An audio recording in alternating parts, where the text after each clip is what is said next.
Tushda Qadr surasini ko'rishning ta'birlari.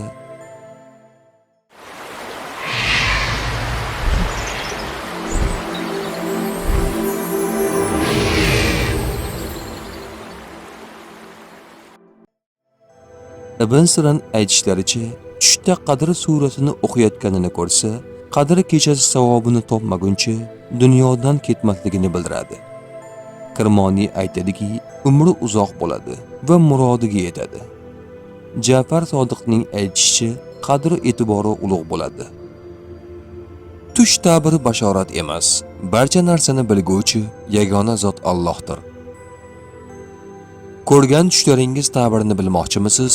Unda kanalimizga obuna bo'ling.